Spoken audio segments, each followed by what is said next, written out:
Buenas tardes. Me decía Hilario que iniciamos hoy el 12º curso del aula de actualidad con la conferencia número 120, o sea, todo va de docenas. ¿Vale? Y hoy vamos a hablar, Jorge, el currículum suyo es extensísimo, lo tenéis en el díptico, lo leéis, os asombráis, lo valoráis.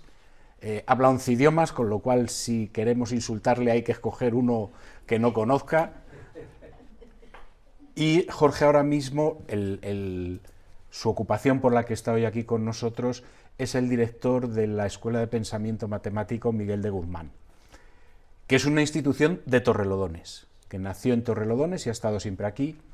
Nació en el año 2002 por la iniciativa de una persona que es José María Martínez López Letona, todo el mundo le conocía como José María Letona, que vivía aquí en Torrelodones, y que era un hombre con mucha inquietud por la ciencia y especialmente, no tanto por las matemáticas, que hablaremos de eso, hablará Jorge de eso, como utilizarlas para que los niños de altas capacidades desarrollen todo su potencial.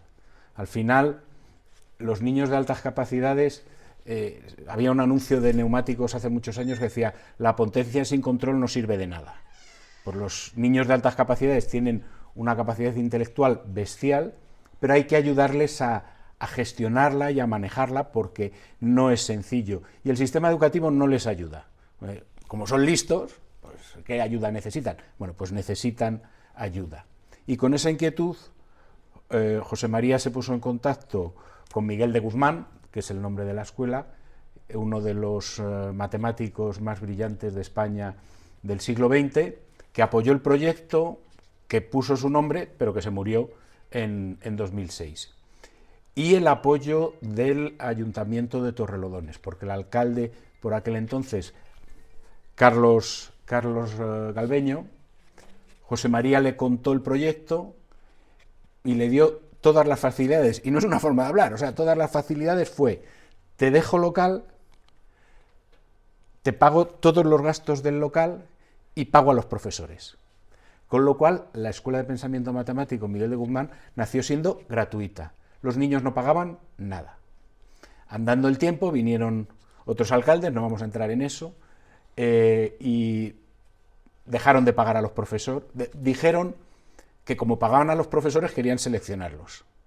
Y José María dijo que por encima de su cadáver, porque el tratar con niños de altas capacidades requiere gente brillante, como es el caso de Jorge. Y entonces ya dejó de ser gratuita porque había que pagar a los profesores, que oye, es un tema que tiene su importancia. Y bueno, luego ya el tema de los locales desapareció también y la escuela tuvo que buscar su ubicación y está actualmente en la Colonia y bueno, pues ayudando a que estos niños desarrollen esa capacidad que tienen. Yo estuve durante 2 años y medio como director adjunto trabajando con José María y estoy seguro que el día del juicio la ayuda que yo desde ese puesto pude prestar a muchos niños me va a venir muy bien para pasar ese trámite, porque los niños llegaban, algunos con verdaderos problemas, y no yo era pura parte administrativa. Los profesores les ayudaban y les hacían florecer. De verdad era ver llegar a esos niños aburridos, hartos de que en el colegio ven: como eres listo y has terminado, toma, 20 problemas más. Si ya he hecho 20 y los he hecho rápido, ¿para qué tengo que hacer 20 más? Lo que quiero es aprender más. Que estos niños lo que tienen es hambre de aprender. Y instituciones como la EPM lo que hacen es satisfacer ese hambre. Os dejo con Jorge, que lo contará todo mucho mejor que yo. Bueno, muchísimas gracias, Alfonso. La verdad es que estoy dudando si seguir o no, porque Alfonso lo ha contado maravillosamente bien. O sea, ha hecho ya el resumen de la charla y ya lo tenemos, ¿de acuerdo? Bueno, la verdad es que un poco por presentarme, efectivamente, yo vengo de Rusia, estudié también en Estados Unidos, trabajé con el equipo olímpico de Argentina, organizé una Gymkhana en Chile. Tengo cierta experiencia internacional de organización de torneos y sobre todo de trabajar con niños de altas capacidades, desde los 18 años que empecé. Fui alumno de un centro de altas capacidades en Moscú y desde entonces, pues de alguna manera mi vocación es esta, ¿no? En vez de hacer, digamos, ciencia, pues me he dedicado a la docencia, que me parece una bellísima ocupación. Y quiero comentar un poco qué ocurre en España, porque la verdad es que después de recorrer varios países, España me ha encantado, me encanta la gente que vive aquí, por todas las cualidades que podemos apreciar todos, pero la situación con la educación, especialmente con las matemáticas, es un poco peculiar, ¿vale? Por tanto, voy a proponer un par de experimentos mentales. ¿Algún deportista español famoso? Nadal, por supuesto, pero me imagino que se les ocurren más a ustedes, ¿verdad? Podemos hablar de Alcaraz, podemos hablar de los futbolistas, ¿no? De la campeona de baloncesto, de bádminton, Carolina Marín. Hay muchas figuras muy queridas y conocidas en todo el mundo. Pero si yo sigo y pregunto por algún científico moderno español famoso, yo creo que todo el mundo se acordará de Ramón y Cajal, por ejemplo, que fue hace más de un siglo. Muy bien. Aquí, Severo Ochoa, vale, pero estamos hablando del siglo XXI, algún español del siglo XXI moderno.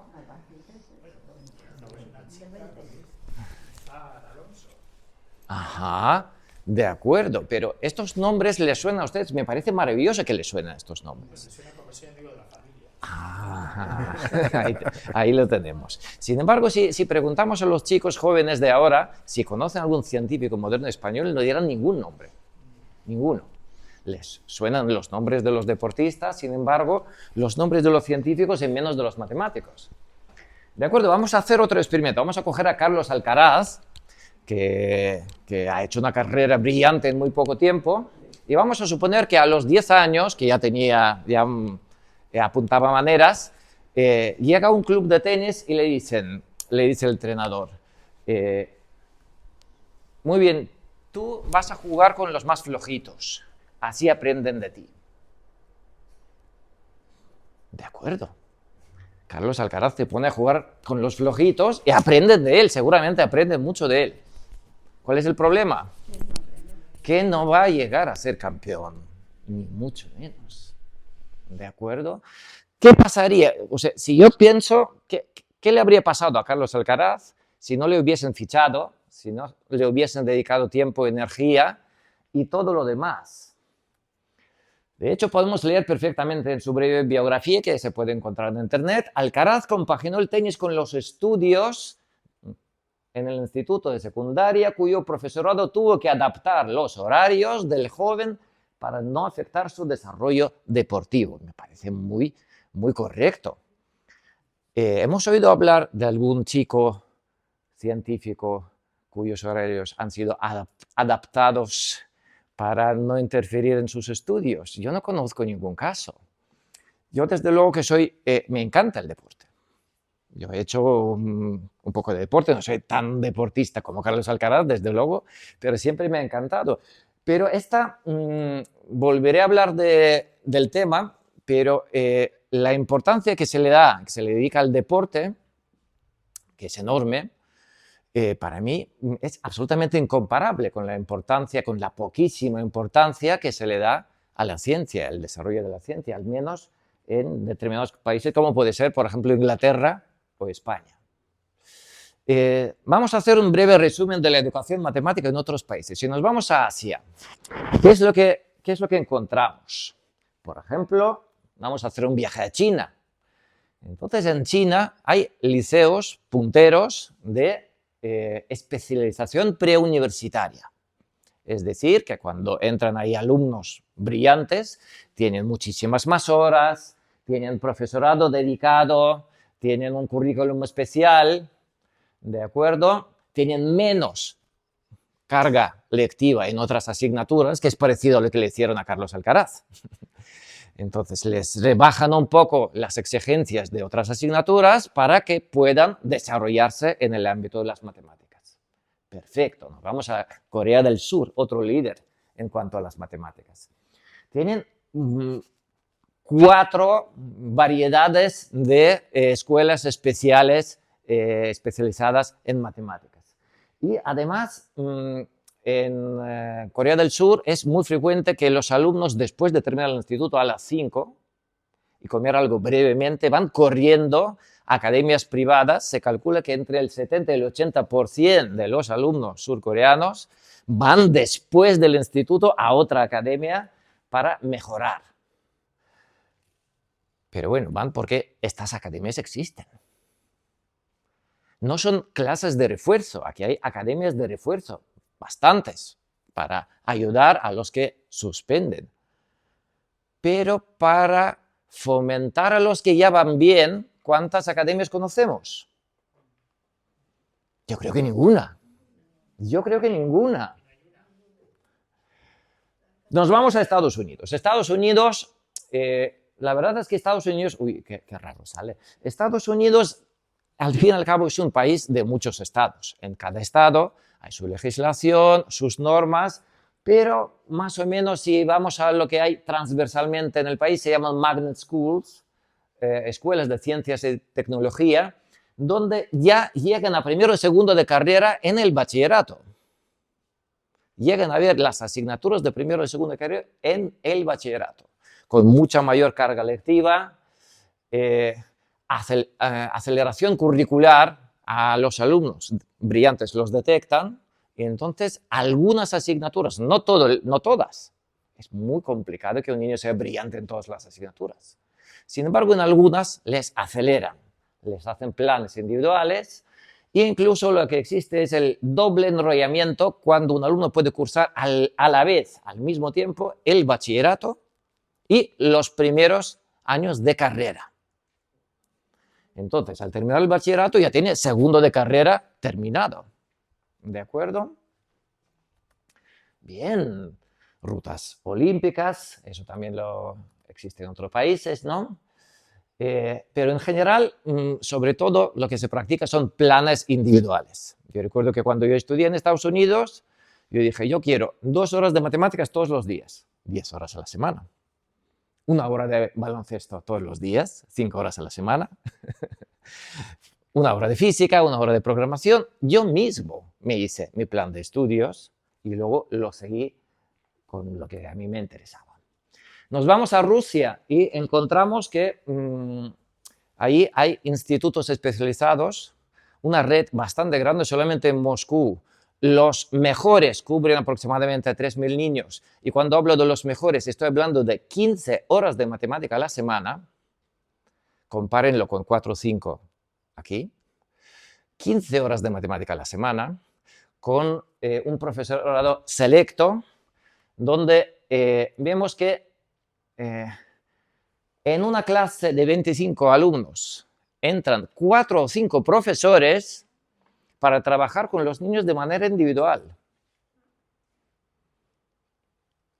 Y no son profesores cualesquiera, son profesores matemáticos profesionales. Además de estos 3.000 niños, hay otros aproximadamente 30.000 que no tienen 15, que tienen 10 horas de matemáticas a la semana, pero está también muy bien. La cantidad de horas y la selección hacen lo suyo. ¿De acuerdo? Por algo, China, Estados Unidos y Rusia son ganadores de todas las Olimpiadas Mundiales, se turnan. A veces la plata es para China, otras veces para China se lleva bronce y Estados Unidos se lleva el oro. En fin. Un detalle interesante es que las escuelas especializadas empiezan en primero de primaria.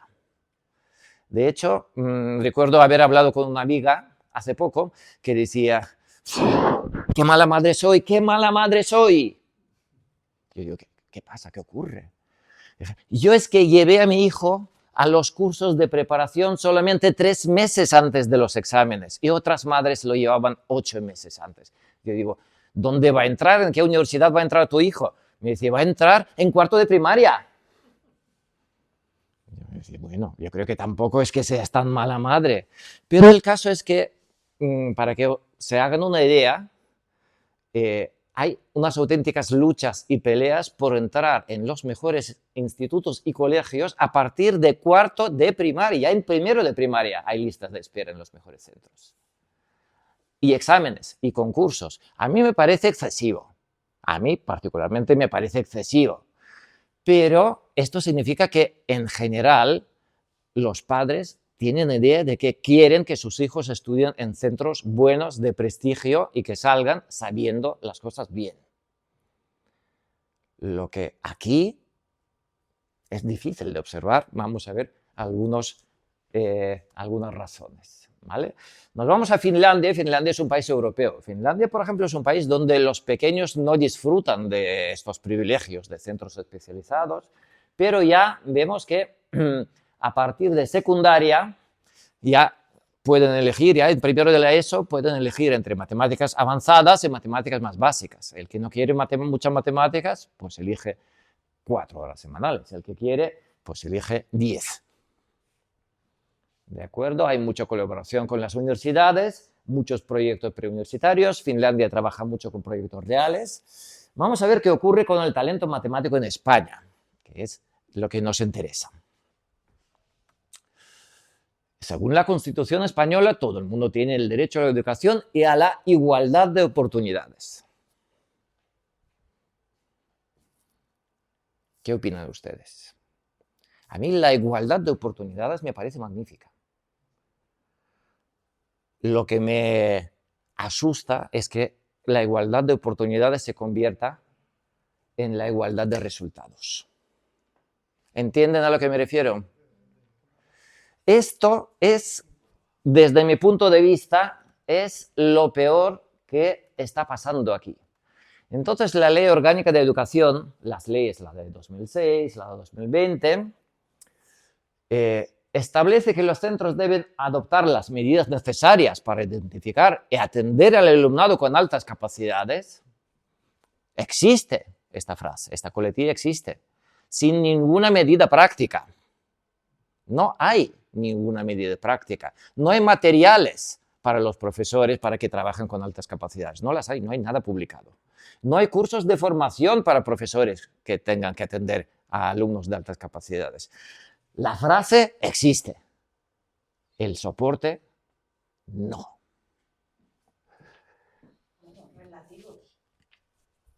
Relativos.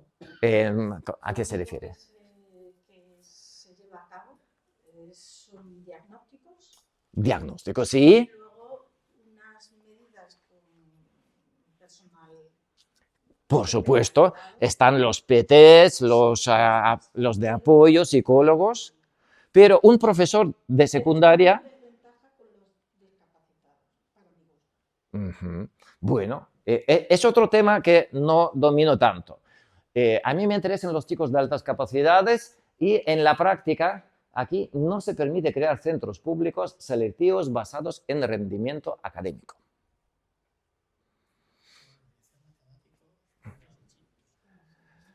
La segregación sistemática se considera contraria al principio de equidad. Es decir, aquí hay lo que se llama el bachillerato de excelencia. ¿Hay más horas de matemáticas ahí? No. No, en ningún bachillerato de excelencia hay más horas, ni profesorado especialmente preparado para ello. No hay ningún instituto especializado en matemáticas en España. No lo hay por ley. Frente a cientos o decenas o cientos de institutos que existen en China, en Corea del Sur, en Rusia, en Ucrania, en otros muchos países alrededor. ¿En qué se va a traducir esto? Esto se va a traducir en que nuestros hijos y nietos van a competir con personas muchísimo más cualificadas. El mercado ya es global.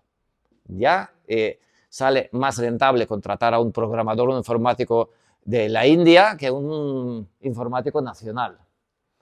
Y es probable que los informáticos de la India o chinos estén más preparados sencillamente por la cantidad de horas. Incluso por el propio cálculo de si calculamos las horas, veremos que son insuficientes. Vamos a ver qué ocurre a nivel práctico. Vamos a ser claros. De los profesores que trabajan y que dan clase a nuestros hijos y nietos, algunos han suspendido el examen de oposiciones. Y están trabajando. Han sacado un 2, un 2,5 sobre 10. Y están trabajando. Faltan plazas para profesores de matemáticos. Cogen a cualquiera. Bueno, sin hablar de que sepan de matemáticas no curriculares. Esto ya sería, ya que ojalá sepan lo que tienen que dar, como para quedar más. En los claustros, conozco al equipo directivo de todos los centros de la zona, prácticamente de todos los centros. Nunca se habla de altas capacidades, porque no son un problema. En los claustros se habla de problemas. Cuando un chico de altas capacidades, a veces, cuando vamos a hablar de algunos casos especiales, pero por lo general, al no ser problema, son invisibles, prácticamente. De nuevo, los profesores saben que tienen en clase a un chico o dos de altas capacidades, saben que tienen que hacer algo, pero no tienen ni la más remota idea de qué es lo que tienen que hacer. No lo saben porque no hay formación, no hay ningún curso que te diga cómo tienes que trabajar con alumnos brillantes en matemáticas. Ninguno, no existen. No hay ningún libro que diga tienes que usar estos problemas o puedes usar estos problemas para trabajar con ellos. Ya los profesores que ya tienen las manos atadas por la presión del centro, mucho fracaso escolar, problemas de disciplina, encima como para pensar en altas capacidades, imposible. Y no culpo a ningún profesor de secundaria. Ser profesor de secundaria hoy en día es durísimo, es durísimo. Mis colegas que están en secundaria no duermen, tienen pesadillas, cogen bajas largas de depresión, son sistemáticamente insultados, ofendidos, maltratados y humillados por los propios alumnos del centro y no pueden hacer nada. Pero bueno, lo que a mí me interesa es que en este país hay interés por formar Nadales del deporte. Tampoco mucho. Esto, hasta cierto punto, yo creo que sí, porque fijaros qué bien van los clubes deportivos, ¿no? Qué bien va el Barça, el Athletic, el Real, qué bien van. Pero, entonces, ¿todos deberían tener las mismas oportunidades? Por supuesto que sí. ¿Cuál es el riesgo? Es que no todos nacen iguales. Y los que nacen con talento, con capacidades, con gran interés, necesitan algo. Entonces, a los alumnos de bajo rendimiento, los que van mal, se les ofrecen más horas, más atención, más de todo. Ofrecemos más horas de matemáticas y horas de apoyo a los chicos que nunca harán matemáticas. Es una paradoja, ¿no? Y sin embargo, los que realmente necesitan más horas, no les damos ni un gramo más. Pues lo que está ocurriendo aquí es una opinión un poco personal. Pero tengo la impresión de que, a pesar de que los que van bajo, los que van mal, los vamos subiendo, los que están alto van bajando. Y es una impresión, no es solamente una impresión, sino por los alumnos que vienen a nuestra escuela, que vemos su trayectoria. Vemos perfectamente los que entran antes, los que entran tarde, vemos perfectamente la diferencia. Un alumno que entra en cuarto de la ESO, por primera vez en nuestra escuela, está casi perdido. No sabe pensar, porque no ha pensado en toda su vida. En cambio, un alumno que entra con nosotros en segundo de primaria, en cuarto de la ESO, es un alumno muy potente. Voy a hablar también un poco de eso. ¿vale? Voy a intentar, vamos a ver cómo vamos de tiempo. Vale, 25 minutos. Yo os voy a contar un caso concreto. No voy a dar los datos. Se llamaba Iker, tenía 6 años y cuando vino a mi escuela me dijo su madre, ¿le podrías dar clases particulares? Yo dije, no damos clases particulares. Dije, es un caso un poco especial. Míralo. Yo lo miré y no lo encontré. Dije, ¿pero dónde está tu hijo? Estaba debajo de la mesa. Y durante los meses siguientes, cuando le estaba dando clase, estaba o sentado en el féster de la ventana, o debajo de la mesa, o echado, o tirado en el suelo. No me importaba, porque me escuchaba. Era un niño que resolvía sistemas de ecuaciones mentalmente. Estamos hablando de nivel de primero o segundo de la ESO.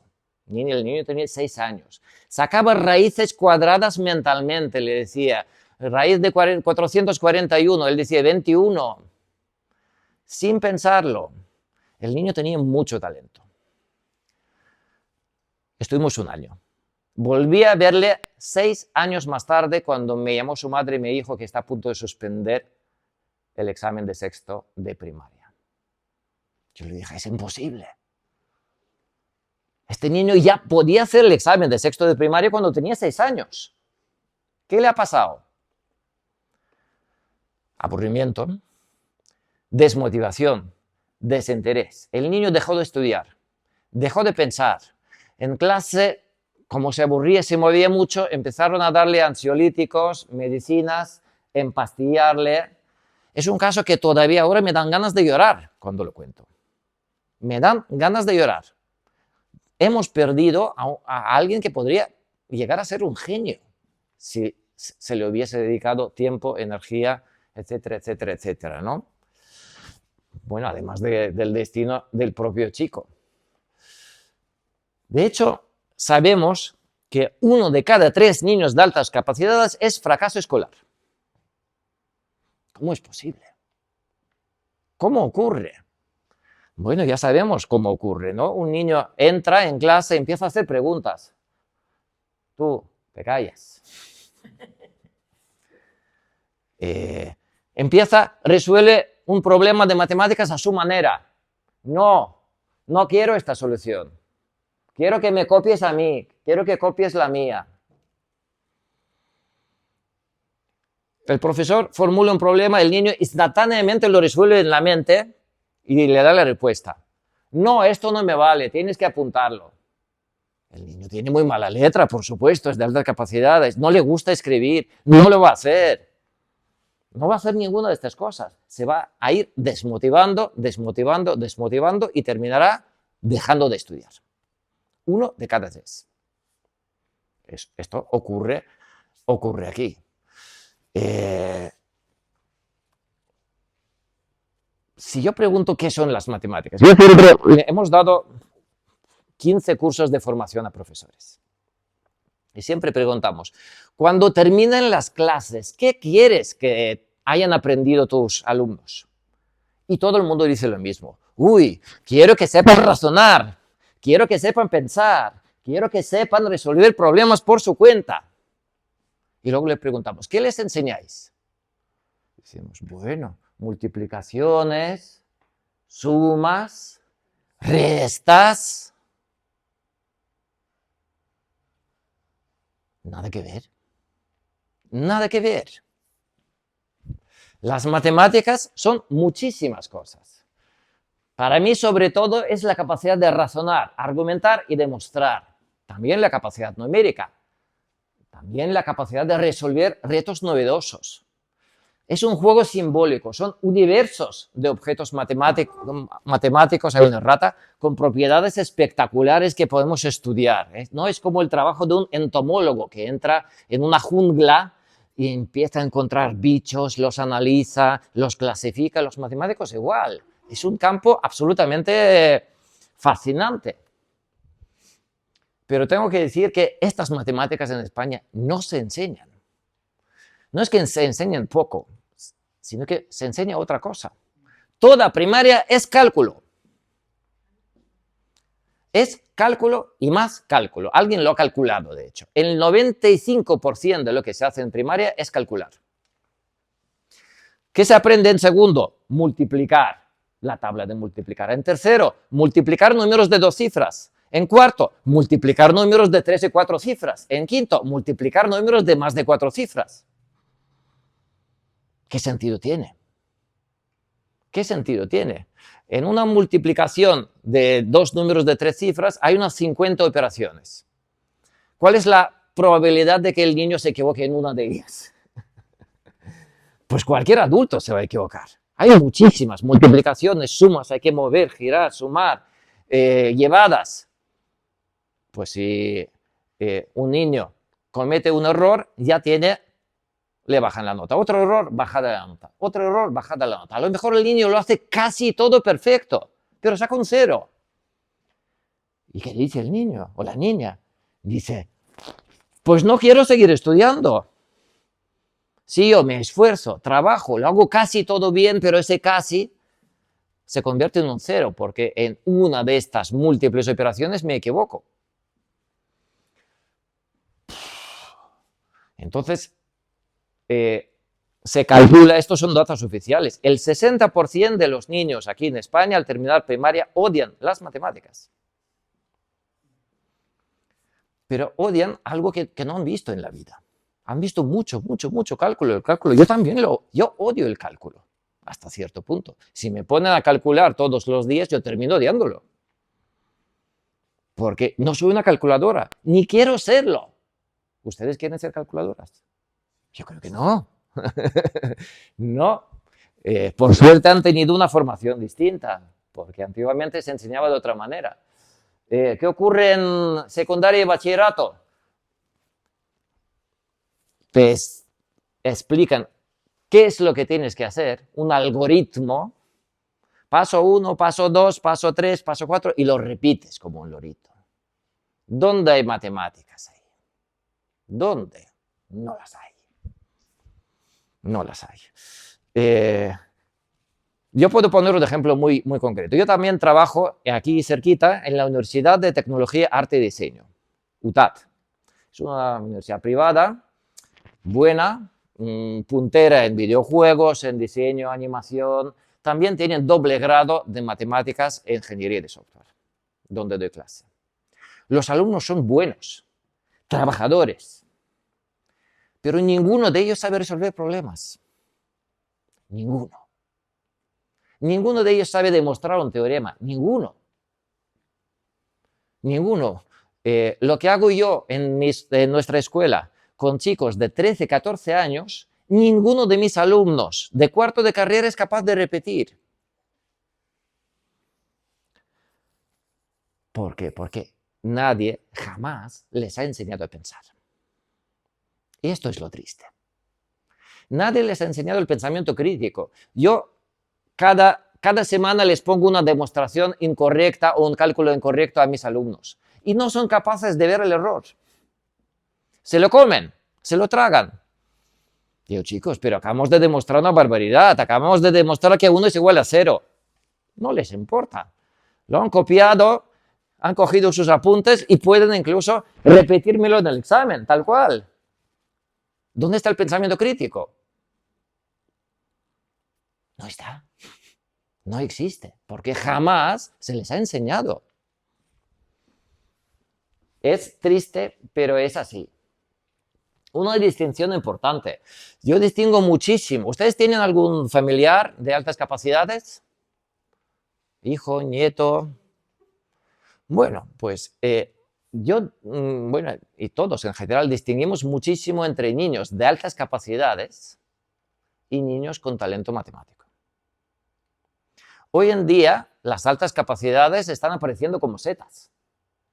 Hay cada vez más métodos de detección de altas capacidades, cada vez se les detecta más, al gobierno le interesa, hay programas estatales de apoyo a altas capacidades, pero un niño, por ejemplo, un buen matemático, lo siento, pero suele ser un desastre en lengua.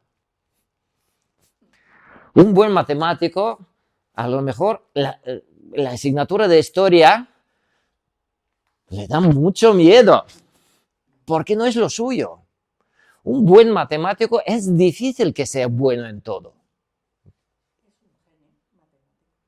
Claro, se le dan perfectamente las matemáticas y en otras asignaturas a lo mejor es nulidad, una absoluta nulidad. Entonces, hay muchos programas de alta capacidad, pero no hay ningún programa que se fije en los matemáticos, ninguno. Así especialmente. Bueno, mencionaré esto. En España sí que hay una diferencia entre altas capacidades y genios. Los genios son los que están, digamos, desarrollados en un área concreta. Ajá. Puede ser matemática, puede ser música o puede ser lengua. Muy bien. Lengua generalmente está mezclado con historia. De acuerdo. Pero ¿dónde va ese genio de las matemáticas? Ese genio está tratado exactamente igual que un niño de altas capacidades. Esa es la dificultad. Sí, ese genio que está tratado como un niño de altas capacidades que necesita un montón de horas de matemáticas y a lo mejor no necesita nada más, todo lo demás no le interesa, geografía. ¿De acuerdo? Bueno, hablemos un poco de nuestra escuela, que es este edificio aquí en la colonia.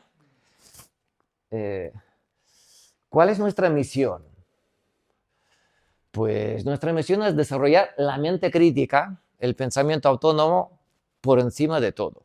Nos llamamos Escuela de Pensamiento Matemático. Este nombre fue muy acertado, porque pensar yo lo priorizo frente a las matemáticas. Las matemáticas, si una persona piensa, aprenderá matemáticas, aprenderá física, aprenderá lo que sea. Pero pensar es algo muy valioso. Ya sabemos que con las IAs en alza, saber hacer un algoritmo no merece la pena, porque cualquier IA lo hace mejor ya, más rápido que cualquier humano.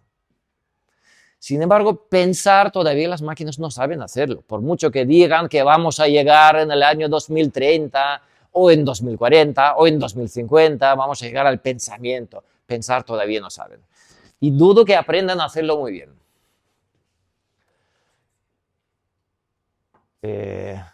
Bueno, nosotros trabajamos con un buen número de niños a partir de los 5 años. ¿Qué ofrece realmente la Comunidad de Madrid? La Comunidad de Madrid ofrece el programa de enriquecimiento de altas capacidades, que no tiene nada que ver con el talento matemático. En este programa, no sé si me he pasado de diapositiva, esto es. En teoría tienen matemáticas 2 horas cada 2 semanas, es decir, 4 horas al mes.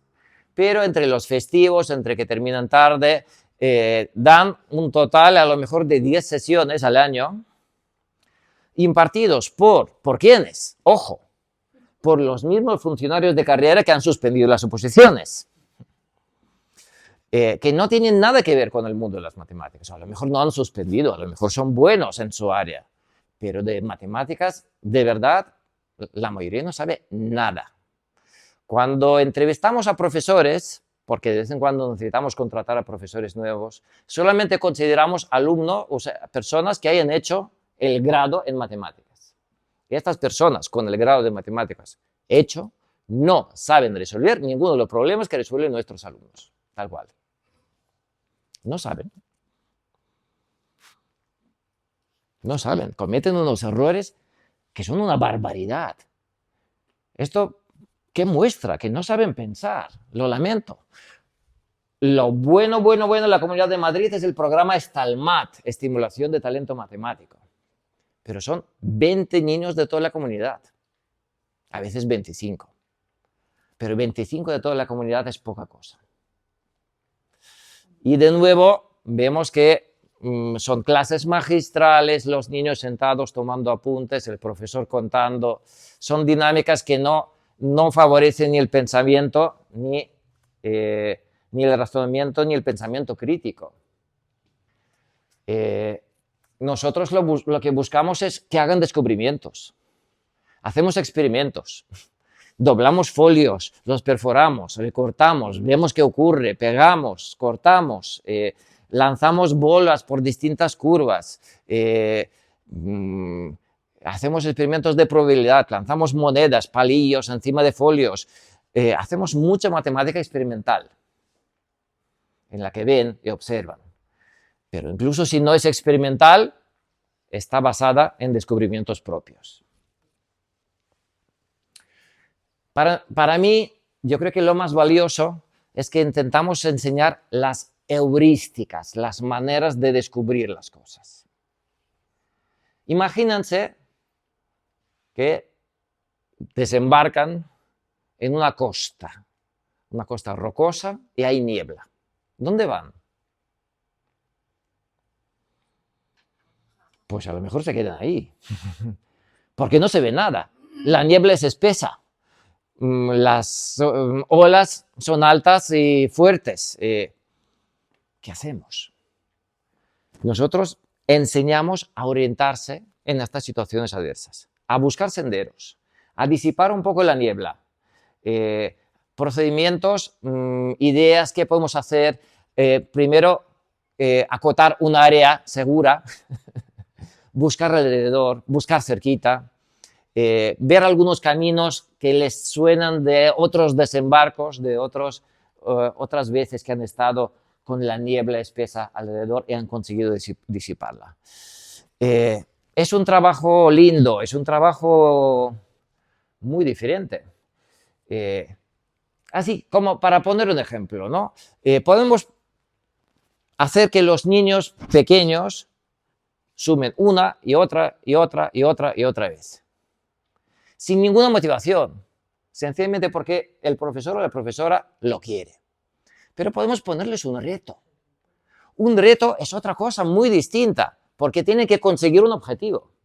Imagínense que tienen que trazar aquí una línea de tal manera que la suma de los números en una mitad sea igual a la suma de los números en la otra mitad. ¿Se dan cuenta de que el planteamiento es totalmente diferente? El planteamiento es diferente porque no les dicen qué es lo que tienen que sumar. Les dan una tarea, un fin, un objetivo, y luego pues pueden trazar, por ejemplo, por aquí, y ver, aquí tenemos 13, aquí algo más. No, pues trazo por aquí, sumo, aquí 18, aquí mucho más. Uf, ¿qué hago? En este momento se ponen a pensar, ¿qué puedo hacer? Y el razonamiento puede ser diferente. Algunos pueden pensar, bueno, pues este número grande, ¿con qué número lo emparejo? Por ejemplo, ¿no? Pero van a hacer muchísimas sumas, muchísimas pruebas, van a estar pensando y finalmente terminarán con el ejercicio hecho, habiendo hecho muchas sumas con ganas. Es un ejemplo. Podría poner miles de ejemplos. Pero es la inversión. En vez de decirles, friega este centímetro cuadrado del suelo, luego friega este centímetro cuadrado del suelo y luego friega este centímetro cuadrado del suelo, puedes decir, déjame por favor esta ola limpia. Vemos la diferencia, ¿no? Porque ven dónde van, entienden hacia dónde van, entienden qué quieren. Yo estoy ya terminando, ¿vale? Me falta pues comentar que hay muchas actividades distintas. Los resultados que conseguimos yo creo que son muy buenos. O sea, copamos el concurso de primavera, tal cual. Niño de nuestra escuela que va al concurso de primavera, que es un concurso de la Comunidad de Madrid, lo gana. O al menos saca muy buena nota. De los 10 mejores de la Comunidad de Madrid, 4 son nuestros. Y los demás no son nuestros porque no han venido nunca, pero podrían serlo. Las notas en selectividad, hoy en día llamada PAO, yo creo que algunas notas llaman bastante la atención.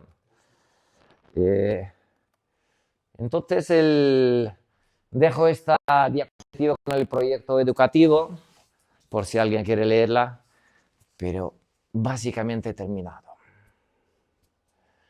No sé qué les ha parecido el panorama. Yo lo veo un poco triste en el sentido de que mis propios hijos, por ejemplo, ahora están estudiando en un sistema que sé que no funciona. A mí me duele. El problema también es las ataduras del maestro. En mi caso, yo he tenido alumnos de altas capacidades y yo he luchado porque esos niños fueran tratados como los de menos capacidad, pero no como proporcionándoles lo que tú dices, más fichas, no, sino con una atención especializada dentro del aula. Pero eso aquí es imposible. Todavía no se ha llegado a eso. Entonces, con esa, digamos, con esa dificultad, yo te pongo mi ejemplo. En mi clase había 29 niños, uno de ellos con altas capacidades, 2 de ellos con dificultades, y explica matemáticas. Con juegos, con lo que tú quieras, pero tienes que cumplir un currículum. Por supuesto. Entonces tienes ahí una atadura. Y luego la dificultad de que no es lo mismo que si yo tengo 20 alumnos y tengo una persona conmigo que se puede dedicar, no es igual. La dificultad es enorme. Y luego ahí yo creo que también la vocación de la persona que da las matemáticas, si le gusta, si suple, pero yo te diría que de 10 profesores de primaria y de instituto, siendo muy optimista, 4 son vocacionales y 6 porque no han tenido otra salida. Esa es mi opinión, mi humilde opinión. Sí, puede pasar. Realmente, normalmente un profesor medio en clase tiene 3 niveles distintos. O 4. O 4. O 5. O 5. Y está solo. Y está totalmente solo. En nuestra escuela no formamos grupos por edades. Nunca jamás. En el mismo grupo puede haber un niño de sexto de primaria y un grupo de tercero de la ESO. Y un chico de tercero de la ESO. Porque no juntamos a los niños por su edad, sino por su capacidad matemática. Y formamos grupos homogéneos, donde hay un único nivel. Y si un niño destaca muy por encima, lo subimos de nivel. En medio del curso. En medio del curso. O sea, sí. Se ha hecho siempre en la escuela. O sea, llega un niño, entra donde le toca, empieza a florecer y el profesor dice, igual que se está ocurriendo en el colegio, se va a ocurrir aquí. Hay que pasarlo. Y se le pasa... Estoy luchando en el colegio porque le hagan las pruebas a ese chico para que, si es necesario, le pasen de nivel, porque madurez tienen, suelen tener, los de altas capacidades tienen una madurez mayor que un niño de su edad. Entonces, eso lo podían afrontar, pero les cuesta mucho, lo conceden al final, pero es una lucha con los padres, o sea, los padres, el profesor, con los altos Sí. Yo lo veo, es la triste realidad, ¿no? Yo lo veo clarísimo. Dentro de los institutos es imposible hacer nada. No. Imposible, tal cual. No podemos... ¿Qué es más fácil? Tener a 5 profesores que saben hacerlo y lo hacen bien, o educar a 50.000 profesores de secundaria para que aprendan a hacerlo, si nunca lo han hecho y no quieren, no tienen ganas, ya tienen su plaza, tienen su sueldo para toda la vida y no quieren nada más. Es más fácil tener a 5 profesores vocacionales que lo hagan bien, que es lo que estamos intentando hacer en nuestra escuela. No somos 5, somos 12 profesores a día de hoy. Tenemos 29 grupos. Pero con todo, la verdad es que es difícil. Al fin y al cabo, los tiempos de los que nos ha hablado Alfonso ya son un recuerdo. Nosotros tenemos que hacer frente a los gastos de alquiler, que son enormes. Tenemos patio, queremos tener patio porque son niños pequeños y lo necesitan. Hay muchas actividades que hacemos fuera. Necesitamos un edificio, necesitamos un local y la verdad es que estamos bastante ahogados. En este sentido, nos gustaría, por ejemplo, que difundieran la información sobre nuestra escuela, porque no buscamos a niños de altas capacidades, buscamos a niños... Yo les digo una cosa, el niño que entra en nuestra escuela, niño que entra, niño que se queda. Aunque no tenga inicialmente mucha motivación por las matemáticas, pero entra y ve las dinámicas y dice, esto es otra cosa, dice, esto no son las matemáticas. Le decimos, no, lo otro no son las matemáticas, esto sí. Esto sí. Y luego estos niños que a lo mejor pasan 2 años, incluso sin una base sólida inicial y Y al principio van un poco porque les gusta, porque les divierte. De repente pasan 2 años y despegan. Y se convierten en unos bestias que piensan, analizan, reflexionan, critican, corroboran hipótesis. Porque esto no pasa, deja huella. Yo, si me lo permite, Jorge, él ha hablado de Iker, yo quiero hablar de otro niño, Juan, te acordarás de él. Es una historia impresionante. Este niño llegó con 7, 8 años. Aburrido del colegio, su padre se estaba muriendo porque tenía un cáncer bastante avanzado. Y llegó una Semana Santa, la madre, imaginaos el cuadro, muy preocupada por el niño, muy preocupada por su marido, y el niño entró en la escuela. El padre murió al poco tiempo, el niño fue el soporte de la madre, porque lo que tú decías, tiene una madurez brutal y el niño entendió lo que había pasado.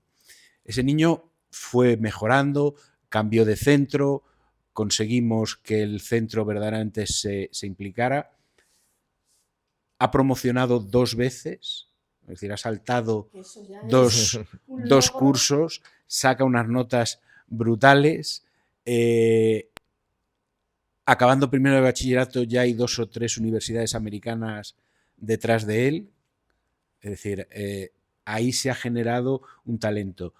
Su hermana, que entró, Violeta, con 4 años, es la persona, y estuvo muchos años en la escuela, han dejado de ir porque ya no les da la vida para la cantidad de cosas que hacen. Es la persona más joven que se ha sacado el nivel más alto de chino que hay para adultos en España.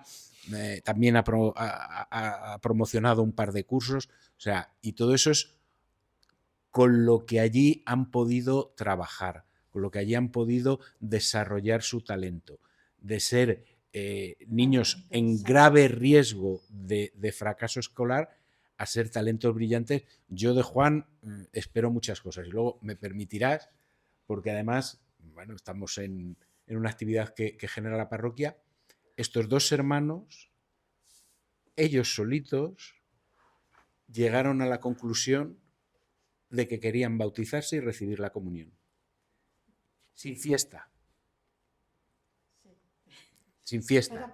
O sea, con catequesis, porque, bueno, con catequesis. El sacerdote, cuando habló con ellos, dijo, bueno, haremos un poquito de catequesis porque hay que hacerla, pero tenían una preparación ya que se habían buscado ellos por su cuenta tremenda. Es decir, cuando una mente la cultivas y la haces que se desarrolle, pues se desarrolla en muchos ámbitos. Pues muchas gracias. Muy bien. La Escuela de Pensamiento Matemático daba cursos en verano también. Sí, nosotros... Ajá. Nosotros en verano ofrecemos campamentos de verano y cursos. Y de hecho, últimamente empezamos a ofrecer conferencias gratuitas, muchas y abiertas, otras no. Dimos, por ejemplo, una charla de filosofía, vamos a hablar de la lectura de la poesía. Intentamos, mi intención, por ejemplo, en convertir la escuela en una especie de centro humanista también, entre otras cosas, porque las matemáticas son una cosa y otra cosa es el alma, como bien saben ustedes, ¿no? Que una cosa no se desarrolla sin la otra. Entonces, nuestra intención pues, es ofrecer más contacto con otras áreas, incluso para los matemáticos. Nosotros, siendo matemáticos, se lo contamos de manera que ellos lo entiendan mejor. Pero confiamos en que pues, estas charlas también vinieron adultos. En la última charla de filosofía, pues vinieron muchos adultos porque les interesaba. A mí me parece, ¿no?, bien formar un centro de apoyo un poco holístico, no solamente matemáticas. Pero lo que tengo claro es que el niño que entra en nuestra escuela es un niño que cambia. Yo recuerdo les cuento un poquito de mi biografía. Yo fui alumno de un colegio normal de barrio. Y fui uno de los raritos o frikis, o como se llamen. No tenía amigos, me sentía tremendamente solo, no entendía a los chicos que había alrededor, porque me parecían brutos, me parecían raros, me parecían ellos. Cuando entré en un centro especializado, de repente descubrí que no estaba solo. Y este descubrimiento cambió mi vida, porque hice amistades, cambió mi actitud hacia los estudios, hacia la vida en general.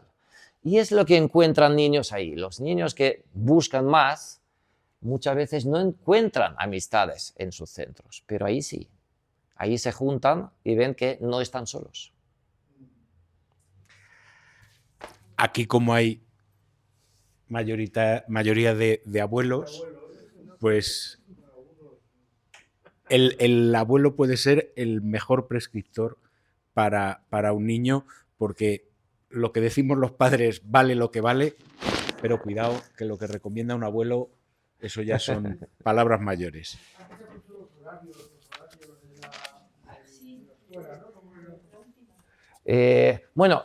Los horarios de secretaría son estos, y nosotros damos clases sobre todo de 6 a 8. De 6 a 8. Entonces, es un día a la semana de 6 a 8. No es mucho, normalmente se puede elegir entre 2 días que ofrecemos para cada nivel. Y la verdad es que es una experiencia. Nosotros, por ejemplo, nuestra escuela no es un lugar lucrativo.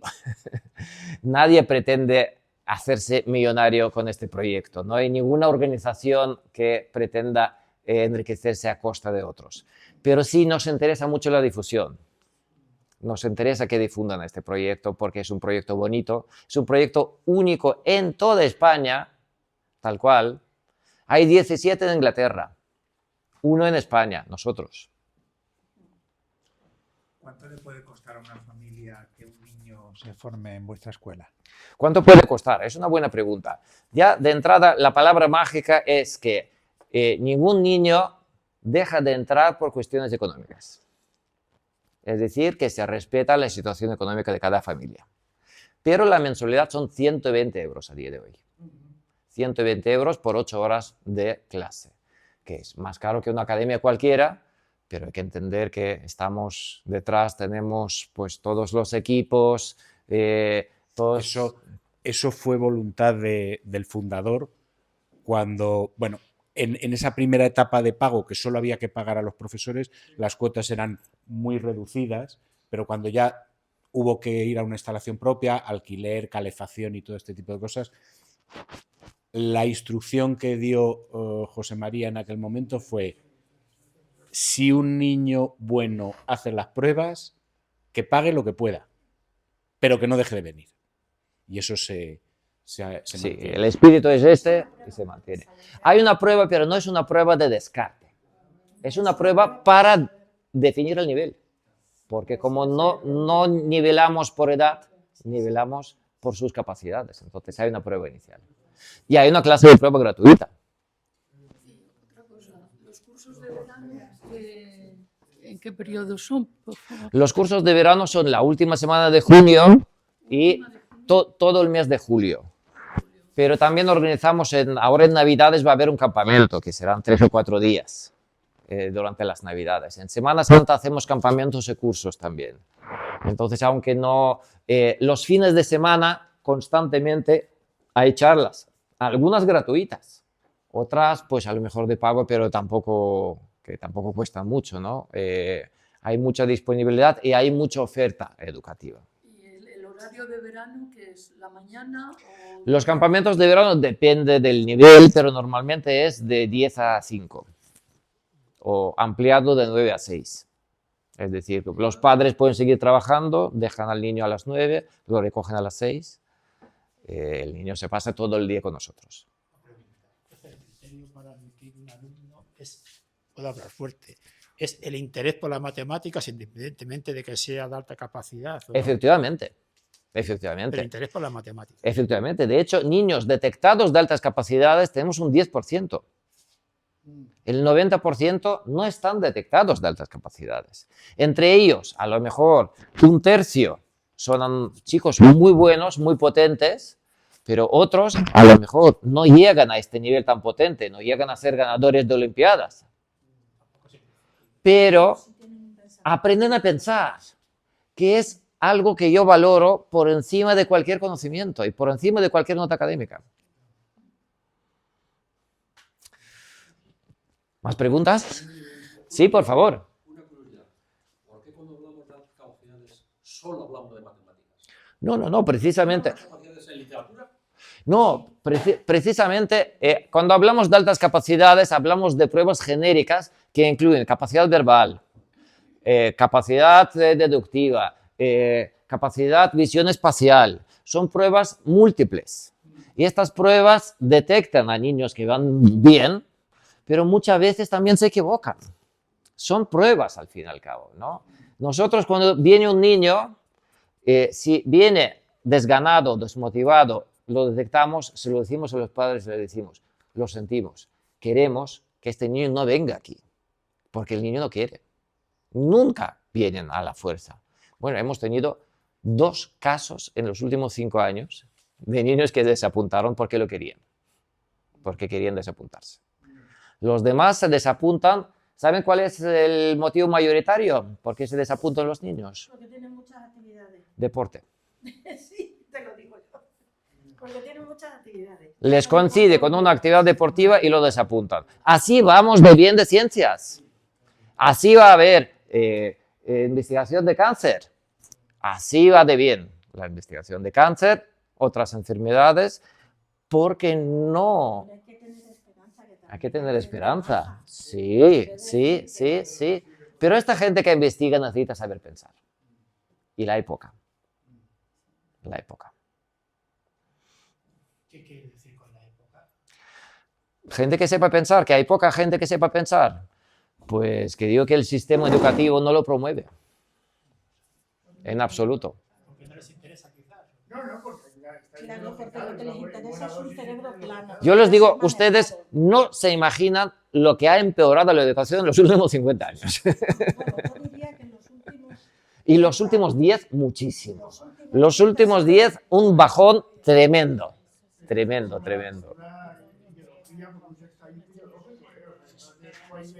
Pero el boom de los años 80, una ideología, sí. Tener a la gente plana que no tenga capacidad de pensamiento crítico hace que sea más manipulable que si una persona que tiene pensamiento crítico. Sí. Eso está claro. No. Eso está clarísimo. Yo digo, Contra eso no han luchado algunos, pero... yo digo que la igualdad de oportunidades bien, pero la igualdad de resultados no. Ese es el mayor error de la Revolución Francesa. Se ha creído lo de la igualdad, que eso es mentira. Iguales somos ante Dios. Y fuera, ya no hay más igualdad. ¿Cómo va a ser mentira? Claro, hay que explicar a nuestra izquierda que lo que es desigual, justamente lo injusto es tratarlo igualmente. Tratar igual a lo que Claro. es desigual. Intentar igualar lo Igualar a desigual que es un desigual. error, Eso por es un supuesto error, que sí. Pero claro, vete a explicárselo a estos. Por supuesto que sí. Totalmente, claro. Igualar lo Lo desigual desigual. Y Es- todos somos desiguales. es crear todos. mediocridad, Claro, literalmente. pero es igual, ¿no? Pero aquí somos iguales todos, porque como fue la Revolución Francesa, Pues ya no se les podría manipular. Personalmente estoy de acuerdo, pero bueno, esto sería tema de otra reunión. Bueno, muchas gracias a ustedes. Y aquí dejo folletos, por si quieren. ¿Sí? Por si quieren. Estos son folletos de nuestra escuela, son distintos. Por si quieren, en color.